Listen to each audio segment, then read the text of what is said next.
Due to the graphic nature of this program, listener discretion is advised.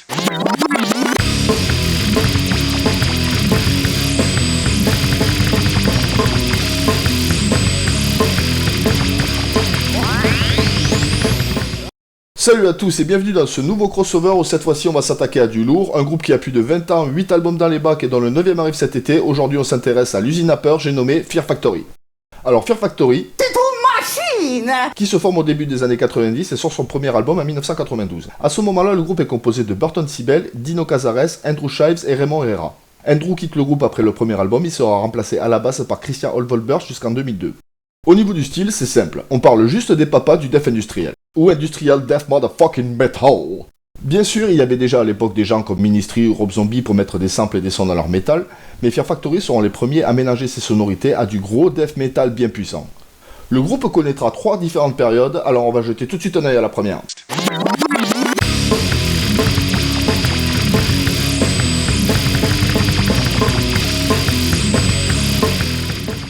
Je m'attarderai pas trop sur le premier, Soul of a New Machine, sorti en 1992, parce qu'il ne représente pas un intérêt énorme. C'est une ébauche de Fear Factory à venir, il présente quand même déjà 2 forces qui feront de Fear Factory un groupe unique muni d'une identité super forte.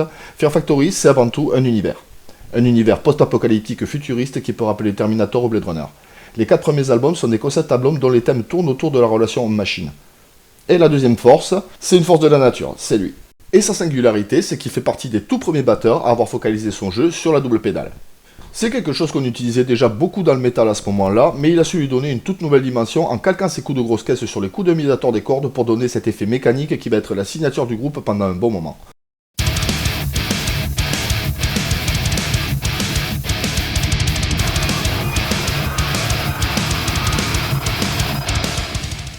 Petite anecdote sur l'ami Raymond, le type a collaboré à la bande-son d'un nombre de jeux vidéo totalement hallucinants. Comme ça en vrac, Carmageddon, Gran Turismo 2, Resident Evil, Need for Speed, NFL Street. Il a carrément sa boîte de production de musique de jeu depuis 1996.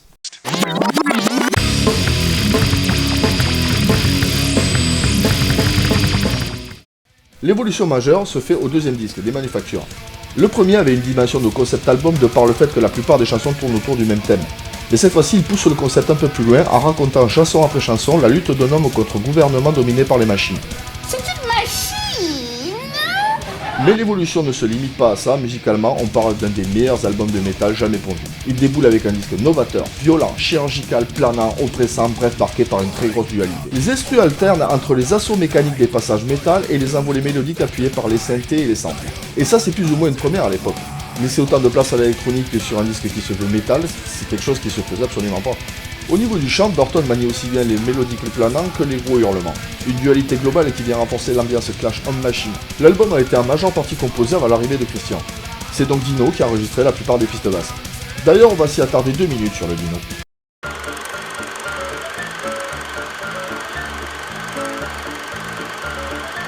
Né à El Centro, en Californie, le 9 septembre 1966, il jouera dans un groupe de grindcore avant de rencontrer le dénommé Raymond Herrera en 1989. Ils fonderont ce qui va devenir Fear Factory.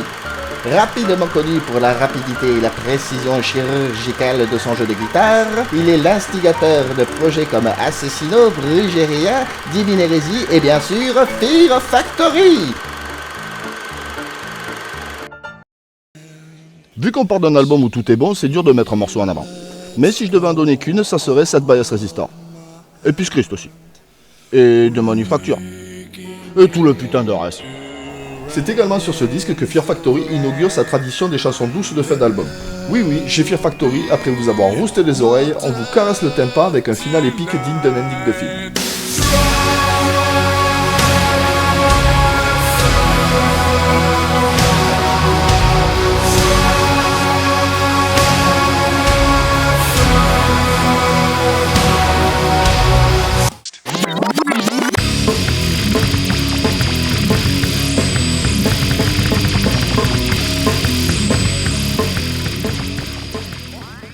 Puis en 98 sort Obsolete dans la lignée directe de des manufactures, mais où tout est poussé encore plus loin.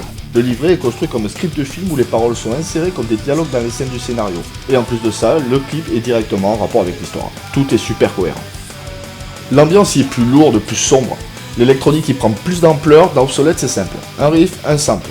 Parfois discret, parfois en avant, la machine est là tout le temps. Un disque très créatif et novateur qui a vraiment su marquer son temps. Là aussi on compte pas les bombes sonores, Shock, Securitron, Descent, on peut piocher n'importe où dans notre tracklist, on sera jamais déçu.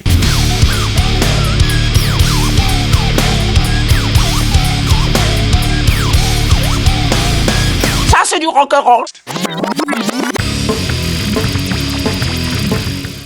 Et la première période se conclut avec Digimortal sorti en 2001 où le côté concept album est moins poussé. Même si le disque a pour thématique la vie éternelle via les machines, on reste dans le thème général, il marque quand même la fin d'un cycle et il a été plutôt mal accueilli, à commencer par moi d'ailleurs. Fini les assauts puissants des deux skates précédents, la double pédale est quasi mise au placard. Le disque se veut atypique et novateur, mais le fait d'avoir enlevé le côté def casse la dualité, casse la marque de fabrique Fear Factory et donne une impression de fade, d'insectisé par rapport aux deux bombes que sont les précédents. Il contient néanmoins quelques titres sympas comme Leech Speed ou Damage. Et il a une particularité intéressante, c'est que la track numéro 8, Back the Fuck Up, n'a pas été écrite par le groupe. Elle est écrite par Biril de Cypress Hill qui est présent sur la chanson. Ce n'est pas une première pour les deux groupes puisque Dino et Christian ont collaboré au disque rock du double album Skull and Bones de Cypress Hill sorti en 2000. Ça a donné lieu à une tournée plus qu'atypique puisqu'on pouvait voir sur la même affiche Deftones, Busta Rhymes, Fear Factory, Method Man et bien sûr Cypress Hill.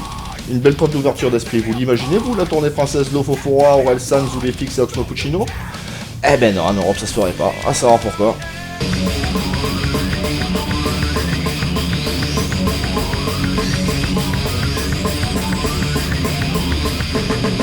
Pour ce qui est des clips, ils commencent à en produire à partir de des manufactures. C'est Replica qui sera la première à avoir son clip.